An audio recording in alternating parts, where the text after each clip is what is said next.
Good morning, Dubai. Welcome back to the Lovin Dubai show, where we go through the top trending stories that everyone across the country is talking about. Our top story for you today: the Dubai market continues its steady rise in Q1 of 2025. And Dubai police reunite missing child within an hour. We're talking about the festival. It's a fake festival, so we're going to show you how to be cautious about these things when you see them online. And his husband gifted her 55 million dirham wedding ring. That's a lot of money. That's a lot of money. And it's very nice and shiny. And then later on in the show, we're going to meet the founder of Heroes of Hope, Holly Murphy, and her journey to create the UAE's most inclusive academy. And in today's rapid weather report, it's dust clouds all the way with temperatures ranging between 28 Celsius and 34 Celsius. It was humid today. It was humid today. A PSA for everyone.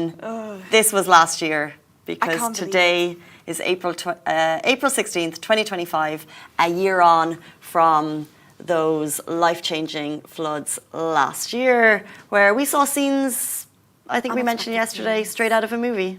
I can't believe it marks a year. It feels like it happened like 2 months ago. It does feel like it was like not a year ago. Where's time going? But a lot of progress within a year, because we have a lot of infrastructure working towards not having the same, I want to call it, I'm not going to say the word I have in my mind, not the same impact that we had last year. So true. Billions and billions of dirham going into that drainage. And yes, thank God. But a lot of videos came out of last year's floods. So many, like, so many trying videos. to put them together. And I'm just, when you sit back and think about it, it's like, what was there a moment and you're like, I can't believe this is actually happening. Like, I can't believe this is happening. Is this real? Is this a movie? Or is this actually happening? Did you have any of those moments? Yes, I had, I think, multiple moments. First of all, the videos that came out online, there were a lot of funny videos. People were enjoying their time, and they're enjoying themselves way too much. Can I just say, there is two people in those floods. The people whose homes, business were absolutely devastated, impacted horrifically. And then the people who kind of were there unscathed and took their jet skis out on Jumeirah, you know what I mean? And they were putting music and treating it like a yacht party. I was like, it's so dangerous. Like, really you're always dangerous. told there could be electrical wires in those water. Like, what are you doing? What are you doing? And some people dressed up as a Batman costume or like a Spider-Man costume and started, I don't know, swimming in the water. It's like, oh, they're coming to save people. I'm fine with enjoying it. Absolutely fine. If it's not impacting you, grand. But like, don't swim in the water. Like, it's dirty, it's unsafe. And if you get sick a month later, it's your own fault. Some people were surfing. I don't know. Like, How are they surfing? There were some actual heroes who saved people from drowning and saved them outside of the car. We spoke to one of those guys last year. He said he was driving along and everyone was trying to get home. Everyone was stuck on the roads. It was a panic situation. And he looked to his right and he saw an older man driving a smaller delivery car. Heartwarming. Oh, and he was like, everyone was just driving by, and this man looked as though he was in shock. And he was scared. And he was scared because he didn't want to leave his car. He was scared, haram, and he was an old man. He didn't want to leave his God, work car. And the man was like, the man who we spoke to, who rescued him, was like, you need to come. And he was like, sir, I cannot leave my car. I cannot leave my car. And the guy was like, you need to come. Got him into the car, luckily this guy was driving a 4x4, brought him back to his work situation and made sure that everything was okay. And the owner was at that moment very considerate also the flooding situation, and did not hold him accountable for the car at all. Like, and at such situations, from what we know. But I'll tell you my story. I remember I came the following, it wasn't a day after the floods. It was a week after the floods. The first day back to work, because we were working from home the week of the floods. I got stuck in traffic for 3 hours. On the way to work, to office. Because the roads are still being... Yeah, I had to take multiple detours because there were a lot of traffic, a lot of floods, a lot of blocked roads. This is the thing. A lot of blocked roads on the way. And like, if you weren't here last year, the teams were working day and night. Yes. But there was just so much debris to clean up. I'll be honest, I think they were able to contain it really quickly. Yeah. We'll have to give it to them. Like, Absolutely. they were able to contain it really quickly. Like, I was still able to go out the same weekend, you know? That's the marker of the guys working hard. I remember... Thank you for your efforts. You have all of these videos of, like, you know, the Rolls Royce getting stuck on the Palm.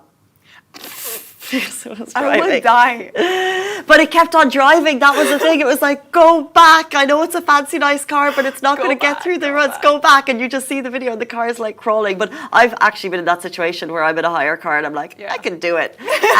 But I also remember the DMs from people stuck in traffic, stuck in floods, and them being like, you know, we were trying to understand the story and understand the situation, understand where they are. And they were like, we don't have battery. We don't have much phone. I've got a child in the car. You know, and you're just like, I don't know how to help you. Other people had Teslas. What about Tesla people? There was this girl that she posted a TikTok video of her being stuck in Tesla. She's like, I don't know how to get out of my car.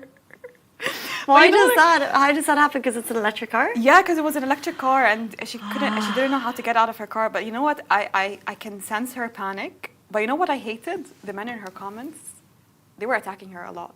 They were calling her stupid. But she was panicking. Like, what can she do? Even when you say Tesla, I know electric and I know water, but I don't know anything else. But I don't know. I think she was trying to open the the door and she couldn't open the door and she was panicking. So she recorded a TikTok video of her trying to open the Tesla and leaving the car. But luckily, she's safe. Why record the video? Call for help instead. Call your family. Yeah, call for help instead. Okay, let's jump into our top story of today. The Dubai property market, what's happening? It looks like it's been a steady rise once again in Q1 of 2025. Is the property market slowing down? Well, investors, renters and eager buyers continue to watch the property market in awe as once again we see it go from strength to strength. And from strength to strength, we mean a steady increase in prices driven by strong demand. And that's according to an analysis by Bayut Dubai, the UAE's premier property portal. So today we're going to run through data analysis to show you the most searched for real estate areas in Dubai during Q1 2024. And you guessed it, prices are climbing across the board, both apartments and villas, with the Nakheland leading the charge, where villa prices have jumped by a whopping of 21%. And that's just Q1 of this year. So oh my God, it was hard to say that out loud. Nakheland's owners, you're in a pretty tasty position. If you're trying to stay on the budget-friendly side of things, you're not alone. So for budget-friendly apartments, continue to look at areas, communities like Dubai Residences Complex, Dubai Silicon Oasis, Nakheland 2 and Dubai Land. And they're the most popular spots to get a bang for your buck. And mid-tier buyers will find the best options in JVC, Business Bay, Al Farjan and Dream. Meanwhile, the big spenders are sticking to their favorites: Dubai Marina, Downtown, Arabian Ranches, and of course, the Nakheland again. Nakheland is so nice, honestly. Yes, dream house. Interestingly, affordable apartments saw a price bump of up to 10%. Villas in the same category are up about 6% this quarter. Mid-range apartments rose anywhere between 1 and 11%. And there's a small plot twist here. Business Bay actually dropped by 3%. Could be because smaller, more affordable units are getting snapped up faster than ever. And the luxury came still going strong. So villa prices are up between 11% and 21%, and high-end apartments saw gains of up to 11%. So in total, Bayou's report based on DLD data shows over 45,000 property sales in Q1 2025, racking up more than 142 billion dirhams. So whether you're a first-time buyer or a seasoned investor or just daydreaming on Property Finder, me. Now you know where the trends are heading. No slowdown, no dip just yet. We can speculate all we want, but the property game is where to be in Dubai if you're looking to make some dollars right now. Habibi, don't come to Dubai. Don't come to Dubai. Habibi, come to Dubai and buy your property and make a mint. That's what I see. Day by day, every day I wake up and wait for the news that says Dubai real estate properties are dipping. Dubai real estate companies are becoming more affordable. But you know how I see it? Those of us blessed to be in a job here are all essentially benefiting from the city doing better. True. Right? True. It's painful, but it's true. But whenever I see, it's only because whenever I see the year-on-year profit recordings of the banks, everyone's prospering. Like, it's a really good time to be doing well in Dubai. If you can get a job and you're working hard, it seems to be a really great time to do well. So although I think it's normal in a time of prosperity for prices to rise. I say this as I think of like, the property market's expensive. But then when you compare, trying to find houses right now. but then when you compare the property prices with property prices around the world in equally prosperous cities, we're still cheaper. It's cheaper, 100%. So even though the price is rising by such an incredible amount, is it still a good time to buy? Probably. It is a good time to... I don't know. I can't say. Like, if you can afford it, it's a good time to buy. Exactly. It's a good investment in the future.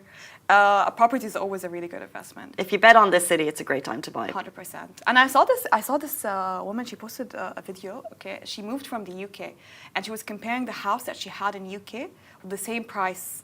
So she bought a house around 11 million. Here in Dubai, it's grand, it's huge, it's very modern, it has a lot of bedrooms, and the living room is so spacious. And the house that they had in UK with the same price, it was much smaller, much more humble. Interesting. Including the tax income. Yeah, exactly. That's the thing. My favorite thing when I was growing up was there was a property section, it was called Take 5, and they would do like $1 million for Dublin, South Africa, France, Thailand, New York, and you'd see what $1 million would get you at all of those places, and you'd be like, oh. What would $1 million get you in Dublin? Oh, I really don't know. I really don't know because I get confused between currencies, but a 2-bed apartment, but $1 million dirham. Million dirham. No, I'm thinking €1 million. So $1 million dirham, 250k, not much. Not much? In the city centre of Dublin, in Dublin. Oh, okay, so it's expensive also. It's much more expensive there, I think, than here. Wow. Okay. But here you get like nice spacious places. And you get a lot of advanced technologies in the apartments. True. That's what hopefully all flood resistant. That's the most important thing. Let's jump into our next story. So Dubai police reunite missing child within an hour. Dubai police reunited a 6-year-old child of determination with his family in under an hour. The child was found alone and distressed in the Naif market area. After receiving the report, police patrols acted quickly, bringing him to the Naif police station, where he was comforted by the victim support section until they could track down his family. So, as it turns out, both parents thought the child was with the other, while the child had actually wandered off, trying to visit his father at work nearby. Authorities confirmed that legal procedures were followed and the father signed a commitment to prevent such incidents in future. Brigadier Omar Musa Ashur took the moment to remind families to always keep a watchful eye on their children and teach them how to act if they ever get lost. Such as, if your child get lost, they should know that they should seek help, such as looking for police. I've seen stories like this before, a child being left at Dubai Mall. Yeah, the thing is, as children, I think we wander off, It's not always the parents' It's not the parents. We find a way to escape. Like when your parents are looking away, we immediately just escape. I don't know, we make a run for it for some reason. Yeah, in a market, like it's amazing that it's amazing I still know where my mom is. Did you ever get lost as a child? Yeah, I did multiple times. Sometimes I do it on purpose. Where would you be where you do that on purpose? One time I remember my parents, they still tell me the story, they still remind me of it, although I was 5 years old. You can't hold me accountable, please. Because they were looking for me for 2 full hours. I decided to play hide and seek without telling them. We were in the UK. Yeah. Where? We were at a park, and for some reason, I found like a tree branch, and I thought maybe I should hide under it and scare my family. And that's exactly what I did. And I saw them looking for me, and I stayed under this tree branch for 2 hours. My mom collapsed on the floor crying because she was so scared. And then I came out, and I'm like, hi! What age were you? 5 years old, yeah. I came out, I'm like, hi! You didn't find me, haha. Did they kill you? My mom hugged me first and she was crying, and then she beat me up. I'm sorry. You know what, like things back in the day, yeah, like it was all very different. So I feel like now, if you went missing in London for 2 hours, they would have called the police. Yeah, 100%. You know, it was times have changed. Yeah. Back then, if I had done something, would I have got a bit of a, I got beat up, She was like, don't. And you know what? I learned my lesson. I never did it again. Oh my gosh, that was bold. That was really bold. Your poor parents. They were so scared. I ended up seeing my mom like collapsing. I don't know why I found it like, oh my gosh, you couldn't find me. This is the thing, like it's not always. Did you ever get lost? I ran away from home, I think. Like, as in, like, I went up the road in the countryside once or twice. Oh my God. Did I ever get lost? I feel like there's a story, I can't remember it. I remember once we drove away without our dog. And then we were like, where's Riley? Or it was Tilly at the time. And then we went back and she was just waiting in the same place. I remember I once even left my parents. It's so... We went back. She was still there. What were you going to say? I left the apartment. We were in Palestine that time. And I left the apartment because I wanted to go get candy. And I don't know how I was able to cross the street safely. I was younger. And I went up to the like, it's a candy shop. And when he saw me, he knows my family. Because you know how back home everyone knows each other? He was so shocked. He was so confused. He's like, how did this girl manage to cross the road? Like, it's beyond me. He carried me up, took me back to my parents' house. And the scary thing is, my parents were not aware I left the house. So thank God I was in good hands. What age were you? 3 years old. Little Massa going for candy. I memorized how to get, because it was just right across the street. Small town, friendly neighbours. You can't beat it. Yeah, you can't. You really can't. No. I got beat up again. I'm sorry. Look, tell if your parents, as you can probably tell me you're not, just remind them of the importance that if they do get lost, they should seek help. Let's jump into our next story. We spoke about the wedding of the year on Monday. Narin Beauty got married. And during the ceremony, she was gifted a 55 million dirham ring. Love is in the air, but this takes romance to a whole other level. So we spoke about the wedding. It was stunning. It took place in the midst of the stunning mountains in Fujairah. It was a dreamy wedding, but her husband took things to another level mid-ceremony. So right in the middle of the ceremony, he surprised her with a little something she'd always dreamed of. And by little, we mean massive. So a Bulgari 2-stone blue diamond worth 55 million dirhams. Okay, so he's raised the bar, because when you see this on social media, this is the thing. It raises the bar for other people getting married. I'm getting married this summer, Dale. Dale, are you listening? He stopped the wedding, mid-wedding, and gave her another ring worth 55 million. Oh my God. Would you be cool with your partner dropping 55 million on a ring? Would you rather a mortgage payment? Up to you. I think Rami can afford both. I think if you can have both, all good. All good. But it is the wedding of the year everyone's talking about. I didn't know it was happening so soon, but it's come. Yeah. A good time of year. It makes sense because it's coming into summer. So she actually got married at the perfect time. You know that Shireen also, during Narin's weddings, she announced that she's having her wedding after June. Oh. She said... In which country? She didn't mention. But this is her sister, by the way. Yeah, that's her sister. So this is what, in case no one watched that interview. She said she was supposed to have it June, but some other influencer is having her engagement in June. So you know how influencers, they love to have a big batch and big social media coverage and everything. So she said, we'll wait until she's done with her engagement and then we'll have our wedding. Oh. And they wanted to do it at the same location, same day, that's why. Ah, okay, that makes more sense. And because of the social media buzz. So wait, when was the interview? Was it at the wedding? Yeah, it was during the wedding. So Blinks was there, Sayyidati was there, multiple news agencies were there. So interesting. It's interesting to think like your wedding is like a media event, you know? Well, I would, because traditionally when it was like magazines and newspapers, one magazine, it would be a totally private affair, but one magazine would pay, like back in the day, Brad Pitt, Angelina Jolie, like $1 million or $2 million to be for the exclusive rights to release the photos. But you can't have, and then they would do it like 2 weeks later and there'd be this full shoot and everyone would buy the magazine. You can't have that now because social media, and there's influencers at the wedding, pictures, you're never going to have that level of privacy at this type of wedding. So maybe they said, doors open, and maybe next time, not next time, maybe Shireen will invite us to hers and we can do some... Maybe we can send her a little DM to remind her that we would really love to cover her wedding. We would really love to be at the wedding. We would really love to be at the wedding. More on that to come. Next up, a scam that you need to know about an upcoming festival. So Dubai's Nakheland festival is a scam. So scam alert for festival lovers. A suspicious Instagram account has been promoting a fake event in Dubai called Nakheland, claiming massive headliners like Genie, Miley Cyrus and Charlie Puth. While the festival's flashy website is still active, the Instagram page has mysteriously disappeared, which is a big red flag. We have a statement from Live Nation because it actually mentions Live Nation on the source, so I'll get that for you now. But it's just worth noting, always double check event sources. One of our team, Sandra, spotted this. I also got messages from people about it being like, oh, this concert looks amazing, but is it a scam, kind of asking?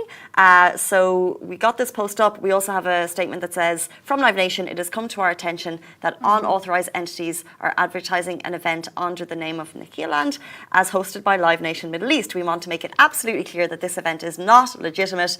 They urge caution, verify authenticity, and make sure you're buying tickets from official partners and authorised ticketing platforms. But like, what a lineup. I would love to have this lineup. Charlie Puth, Miley Cyrus. I don't know. I feel like if I'm going to the whole effort of faking this, Who would you that's put? not what I would put. Who would you put? If you were a scammer. I really want to see Kings of Leon, so that would even be who I would put, yeah. Maybe we can But maybe manifest it. Miley Cyrus has never been here, but she's also like, She's really big. she's really, really big, but she's not, it's believable. It's very believable. Charlie Puth is also very believable. Believable. Yeah, but if you put big names like Sabrina Carpenter, definitely not believable. But a lot of people remember the other Trending scam. right now. Yeah. Do you remember the other scam that we had? I think someone was going around selling fake Bruno Mars tickets. Yes. That's a big artist, and a lot of people fell for it. So big or small, people still fall for festival scams. Yeah, I think the main thing is to make sure that it is authorized platforms before you're buying your tickets, and also just reach out to us. If anything looks sus, we can check that for you, I suppose.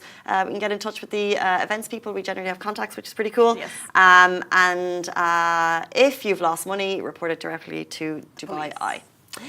Okay, 8:52. It is time for our next guest. We're going to introduce you to the founder of the UAE's most inclusive academy, Heroes of Hope. Holly Murphy is going to be joining us after this very short break. Do stay tuned.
Hey guys, welcome back to the Lovin Dubai show. Today's guest is Holly Murphy, the legend behind one of the UAE's most inspiring sports movements. She is the founder of Heroes of Hope, a premium sports academy that empowers people of determination through fitness, community, and of course, confidence building. Welcome to the show. Welcome back to the show, I should say. Thank you for having me. for Great to being be here. Thanks for coming back. So what is Heroes of Hope to people who don't know?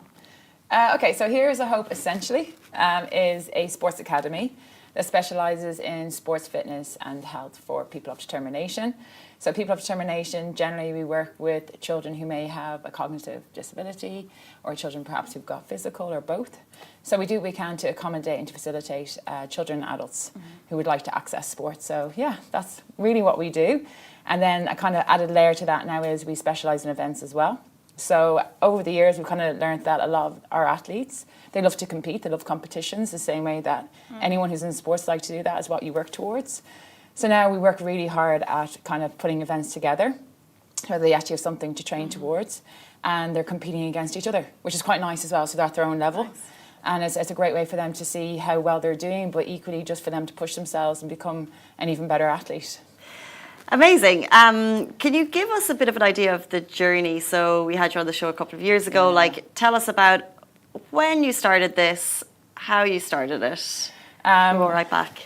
Moment of madness. Yeah, I know. God, I think it was 5 years ago. It feels like yesterday, to be honest. And I remember a platform to speak kind of about that work back then, and we're always very grateful to that, and allowed us to kind of propel ourselves and to move forward. So we're always very grateful to Lovin Dubai for giving us that opportunity. Anyway, yeah, so the journey has been like ongoing, and we're very proud of that. So we kind of started around the time of COVID, thereabouts. As we all know, things kind of were a bit rocky and a bit shaky. So we set up the organisation again with this kind of purpose and vision in mind, that we wanted to give access to as many people of determination as possible to sports. But now we just started to grow. So we kind of started off with roughly around 100 athletes. We're now nearly at 300. We've got about 800 like in terms of families, siblings, and so on. So the organisation has grown significantly. We have over 23 sports. I think we're on actually 24. So we've got about 24 sports in total that we offer to people of determination. So we have sports every single day of the week and weekends. And then we have competitions as well. So it's just ongoing, always something happening, always very, very busy. In fact, it's growing at such a significant level. We've got now waiting lists as well. So there's proven that like this is welcomed by the community, families and the athletes. They want this and they want this type of training. So it's great to be in a position to offer it to them. So yeah, it's been amazing, really. So what inspired you to open this academy? So my background was in sports. I just felt like there wasn't enough being put into place for children who wanted to play sports but couldn't because of certain, like, I suppose, challenges. So I just wanted to change the tone to that, and to adapt the practices and to give them, I suppose, a level that they can compete at, and a level where they can train and become the very best that they can become. So we've managed to do that, and you know, we're very grateful as well. We've got a whole organisation completely not for profit, so everybody's involved in this are volunteering their time, their services. So all the coaches, the background staff, everyone who's helping are just donating it just from goodwill. Like, so the whole organisation is built from a very, I suppose, purposeful place. It's coming from people's hearts. There's no other incentive behind it other than that we just simply want to support the community and give them a really positive and good quality in life. Shout out to everyone who works behind the scenes at Heroes of Hope, truly. You said there's a moment of madness that inspired you to start it. And now you've got 24 sports. I don't think I can even name 24 sports. but how, like... Let's test you. How does it work? So, like, you had an idea, but how did you make it happen? Do you know what? I say a lot of resiliency being kind of the key one there. I just didn't want to give up on this. Kind of, I knew full well what the athletes were capable of, and I was kind of on this mission and goal that I wanted to share that with the world. So I was I'm very grateful as well to the families. They've stood by me as well, 100%. They believed in the vision as well. So without them, Heroes of Hope just wouldn't exist. Like, they've trusted in what I wanted to achieve for their children, and without them, you know, we wouldn't be here today. So I feel like it's a collaboration kind of effort between obviously my vision, families and the volunteers and coaches. So with everybody involved, we just simply wouldn't be existing. So look, a big reason why I did this was I believe in the community. I wholeheartedly believe in the children and the athletes and what they can do. And it's kind of obsessed me a little bit. Like, I just woke up every single day thinking, what more can we do? And there's always more, you know, there's always more that we can keep pushing towards. And I think, you know, we are relentless in that, and we're still not even halfway. There's so much more that we want to achieve. Despite having done so much, we're still not even halfway there. So we just got to keep going, keep pushing forward, because there's so much more that can be achieved. So what would you say is the biggest challenge building this academy? God, we're still looking for a venue. That's a big thing that we do actually need and want is, Right. look, the academy has grown so big, and as we all know, Dubai is becoming very vast, and, you know, I'm driving around quite a bit, and as are the families, trying to get to different venues and locations, because how we operate is we link in with like community sports programs. So, for example, if you want to play basketball, we work a basketball hub. They donate the venue time for us, which is wonderful, and then we coach the basketball session specifically for people with additional needs. So that works really nicely, and we feel part of their academy. And we've done that across all of our sports. We've linked in with all the different academies, and we're very grateful to them. And you know the venue donations which they've given to us to allow us to practice and to play sports at a quite professional level. However, in saying that, we are desperately trying to get some sort of venue to kind of bring the community together a little bit more, so we're not all so spread out and driving here, there and everywhere. So that's definitely one of our aspirations that we're trying to achieve at the moment, and hopefully one day we'll get there. What kind of sports are you giving people access to at the moment?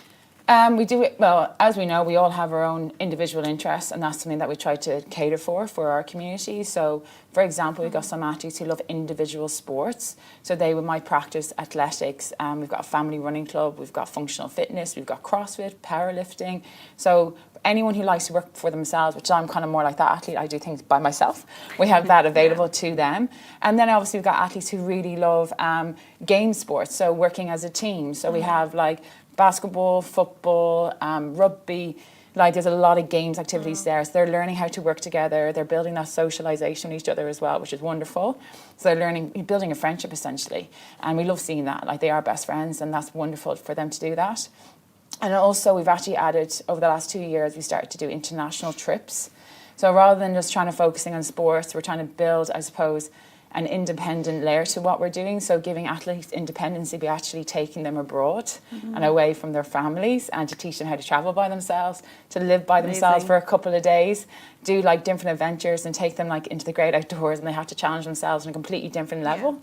And then we bring them home again, safe and sound. But yeah, so we're always testing the barriers and testing, you know what we can do with them. But like that, we're trying to offer as many opportunities as possible through what we do. We also introduce a little bit of vocational volunteer work. So what we do with some of the older heroes is we actually get them to work at some of the events that we participate in. So you may or may not have seen some of them at the Burj to Burj. They were there giving out the water. We even had a group of Bollywood dancers that were there to cheer on all the athletes as they were running. Cool. So like I said, anything that we can, or any way that we can be involved in the sports industry or the community here in Dubai, we do try and insert the heroes there. Interesting on that. I know Dubai is evolving day to day and year on year in terms of inclusion. Yes. Is there anything similar to what you're doing? So obviously school facilities in general are amazing in Dubai, and I just wonder, is there anything like what you're doing otherwise available for people with determination? Or do you need to be a lot bigger to give everyone this access? For me personally, yes, I'd love for us to get a lot bigger. I think because we have had so much experience now in this, we've learned so much through the families, like what the needs are of the athletes and what they need next level. Because obviously they're getting older now. I started with a lot of these kids when they were like 10 years, like, and now they're 20. So there's like, we've kind of grown with them. So we're at a point now, we know exactly what they need and we want to achieve that for them. So yes, obviously, to be able to do more, we definitely need to be bigger. We need to scale up a little bit. And we have the aspiration to do that. But yes, there is now a lot more inclusive practice happening, and that's really welcomed. I think it's wonderful. I think it's very obvious that a lot more people are being diagnosed with, neurodiversity, which is wonderful. Like, we celebrate that. And I think as a result of that, like, schools and other academies now are starting to understand that they also have to adapt, and they have to have practices in place that's going to support this diversity. And I think that's wonderful. And I think we're going to see what I believe is a new era of athletes. And I can relate as a female athlete. For such a long time as a female, no one really recognised female athletes. They just didn't think we were ever as good as men. And I think it's kind of similar a little bit with people who might have neurodiversity. It's like they can still do it. We just need to adapt, and they can achieve anything. So I truly believe in about 10 years' time, we're going to be sitting here with a lot more athletes who are achieving probably more than you and me can ever do. So it's a matter of time, really. But I do see that now. And it's great to see it. So how do you choose or train the coaches to work with people of determination? A lot of them, some of them are actually specialized coaches. Oh, okay. So they're specialized, say, specifically in that sport. And then we give them the add-on kind of, I would say, workshop to kind of work specifically with some of the athletes that we have. So we give them kind of that like extra layer if they need it. But we are very trusting in our coaches. Like we trust them. They are professionals in what they do. We also have a lot of volunteers that come in to assist the specialist coach. So they'd come in and maybe have to help a child on one-on-one level to help them actually follow the training program in that session. So again, we give them workshops and we teach them on how to manage the athletes and the best way to support them as best we can. And it's been great. We've also welcomed some of the families in to help with the volunteers. So some of our parents have actually sat with our volunteers to teach them kind of the do's and don'ts of working with people of determination. So like I said, the whole operation of this is very community based and we lean into each other's strengths in order for this to happen. So it's been great and we've been very blessed as we've gone on this journey together. Speaking of families coming in to join you, if there are some kids out there who'd like to join, the families would like to get involved, but maybe the kids themselves are nervous, would you have any piece of advice for them to kind of come and join? It's like with anything, I think any of us, when we have to join a sports program, we are a bit nervous and a bit like, oh my God, like what am I going to do here? I think we always get that jitters. I think that's completely normal on any level. For us, look, we'll do whatever we can to accommodate. Like we obviously know like some of the children do have challenges, but we also been doing this for a very, very long time. Even though we've been 5 years full-time operations, we have been doing this for now nearly 12. So, as a whole. So we welcome everybody as best as we can, like not to worry, give it a go. But I also say you've got to trust the process. So for some of our athletes who've been with us now consistently for nearly an 8-year stretch, give or take, they are as good as they are now because of being consistent. So I do say if you're going to join, try and be as consistent, as patient as possible. Some of the athletes can learn within 3 to 4 weeks. You got some athletes who might start learning for 2 to 3 years. Every case is different. So you just have to be very patient with the process. But it's not just about sport and competition. And a lot of the families will say that to you, like it's been a saving grace in terms of, say, children having a friendship group or having people who care for them or people where they feel they can be naturally their own true selves. So it's not always about the sport. There's sometimes those added layers just behind it all. Sports are a magnet, but there's also these other things that you get from just joining and being part of it. On that, could you describe maybe the positive impact that you've seen? Do you have any particular memories that stand out?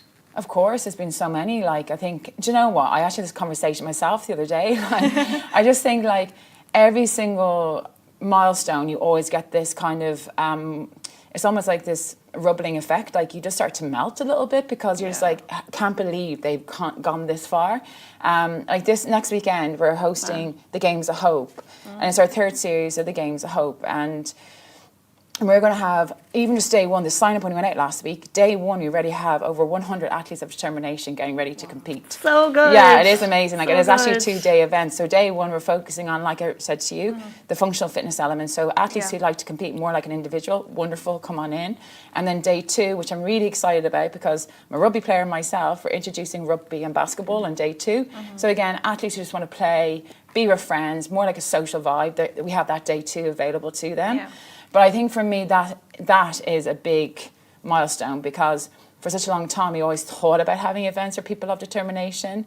And we've done some little ones side by side with like neurotypical events. So it's been nice. We've always had our own little section at that event. However, people don't come to see it because they're too occupied by going to see the professional athletes. And I get that. So we're always kind of like in the background of those events. And that's nice. And it's great that our community gets to have that. But the Games of Hope is actually a standalone event just for people of determination. I'm not trying to be excluding anyone, but I would like to see people of determination just competing and having their own space to really show the world what they can do. And again, it's a completely not-for-profit event. People of determination go for free, and the whole event, again, is being operated by volunteers. So again, we're very grateful for volunteers. And if any volunteers want to get involved, we'd love to have you because we need as much help as possible. But yeah, it's a big, big event coming up. So if a volunteer wants, so if a volunteer wants to sign up, how can they do so? Literally pop on the Instagram. It's here's a hope _ so here's _ hope _ Lovin _ yeah, if you pop on that, the link's actually in the bio just to volunteer, which would be really, really helpful. And like I said, like we're kind of getting close to day 1 closing the sign up, but like we said, we'll try and sneak a few more in if we have to. And then day 2, rugby and basketball, because it's such a team event, we obviously can take in a lot more because there's more teams that we can bring in. But like that for me is a bit of a wobbly moment, because you're just like, it's a quite an emotional feeling to know there's that many now athletes who want to compete. Because I started this with 12 athletes, 12 people just dancing in a sports hall to where they are now, like, you know, and they're all excited, they're all training really hard. So yeah, it's a bit of a feeling that you can't really describe, and it's amazing to see how much it has shifted and changed. Exactly, the progress is incredible, because if you'd asked me to describe Heroes of Hope, I would have thought it was thoroughly sports-based. But you've mentioned travel, you know, you've mentioned dance, you mentioned like inclusion in society, you mentioned little parts of working in it. It seems like the sky's the limit in terms of what you can do, which is really exciting. Absolutely. Like I said before, like we, like as an organisation, as volunteers, and I say I will speak on behalf of the volunteers, like we feel very privileged and honoured to work alongside the families, and for them to trust us in working with their children and trying to give them these opportunities. Like I do test the families. I'm like, we are going to take them climbing mountains. And they're like, sorry, what? I'm like, we'll be back in 5 hours. Give me your child. We're off over these mountains. Like they are very trusting in what we do. Like, you know, we've taken them off to South Africa. We've done Sri Lanka. Wow. We've done some really amazing things. Like, so, you know, this is, for some of the family, like that's a hard thing to do, is to let go and, you know, to allow their vulnerable child into your hands. But like, we've been very blessed to be in that position, and we built such a positive relationship with the athletes. And like I said to you before, no one's getting anything from this. And it is coming from a genuine place of love, and people just want to be with them. Like, especially our volunteers, they want to be with the heroes. Like, they want to do what they can to support them and to give them the very best opportunity and I suppose, the best quality in life as well. So that's what we're always aspiring to and working towards. You actually have a supportive parents on live. My son is with Heroes of Hope, and we love the session. Yeah, and you have also one of the students, I think, my coach, love you so much. Putting people on live today. Yeah, so we do have we have a junior coaches program as well. So we actually take in like students, say, who are at high school level, if they're looking for work experience or volunteer experiences. We get a lot of junior coaches that come through as well, which I think is a really powerful thing to have, because obviously my generation, I'd say we're around the same generation, we were never really exposed to people of determination at school. Like, we just weren't around it. It was a very different generation. But now I think by having these younger generation coming in and getting that experience and building a relationship with a person of determination, it's not such a scary thing or a taboo. And I think the next generation, all those barriers and stigma is going to melt away. And they're going to embrace everyone for exactly who they are. And that's a really positive thing, I think, through the junior coaches program. So would you say you've noticed a change of how people see sports for people of determination since you started? 100%, absolutely. Like I said, I think give this another decade, I think there's going to be a new era of athlete coming through. I think athletes of determination are going to do so much more than anyone can, like in terms of sports or anything related to that type of stuff. I think they're very resilient. And it's only a matter of time before there's going to be a complete and utter shift in this, and we'll be sitting here probably with an athlete of determination and what they've achieved. So, yeah, I think there's so much that can be done. But like I said, I think the next generation coming through, they're going to be the pioneers in that, and I think they're going to be very encouraging of that as well. They're not going to limit them. I think they're going to inspire them to do even more and to push them to the next level. So, like I said before, the junior coaches program is such a positive impact as well. Like, I've had some of my junior coaches from like 10 years ago, when I used to be their school teacher, come back, having been at university, just to come in Heroes of Hope to volunteer for a week or two, and then they go away again. Like, so when that happens, you know, we've made a good impact, right? That's another wobbly moment. When I see them as like young adults, I'm like, oh, what are you guys doing here? Yeah, like, it's amazing to see that, and that just warms your whole heart. You're like, oh my God, I can't believe they're still coming back like all these years later. And we've had that a lot over the last couple of years. Is my first lot of junior coaches who began with me, like I said, almost 10 years ago, they've all gone to university, and now they contact me. They're like, I've got a dissertation, can I interview you? Or, you know, I'm writing an article in the UK. Can I interview you for this article? I'm like, absolutely. I'm so proud of you. Wow. Yeah, so, you know, like these are all these little moments and little areas you don't see in Heroes of Hope. Like, I know obviously we always focus on the sport, but like I said, like these, like knowing that you've made an impact, not just on people of determination and families, but like I said, the junior coaches coming in as well. And I'm really proud of all those junior coaches and the relationship and the work that they've put into the Heroes. It's amazing. It really is. So much achieved in officially 5 years, but a bit longer, and so much more to come. The work you're doing is truly amazing. Thank you so much. And I think like the community is clearly just so thankful for it. So thank you for sharing the story. That's great. Thank you for having me. Absolutely. If anyone wants to get involved in Games of Hope or they want to ask you any more questions, how can they do so? I suppose Games of Hope, we definitely, I suppose Instagram is the easiest one. We do have a Games of Hope official email address as well. It's gamesofhopeuae@gmail.com. If you do have any questions, just pop that aside. But if not, just use the Instagram page for now and we'll get back to you on that. And the same then for anyone who wants to sign up as an athlete, you can jump on the website. It's www.heroesofhopeuae.com. And then there's different ways you can do Coach of Hope, Junior Coach, or Athlete. Choose. And then you can just tell us which one you want to be part of. So that's an easy sign up. Amazing. Heroes of Hope, thank you so much. Guys, thank you for having me. Not at all. Thank you for coming back. That brings us to the end of the Lovin Dubai show. We're back here with you every single weekday morning, same time, same place. Have a beautiful day. Bye-bye.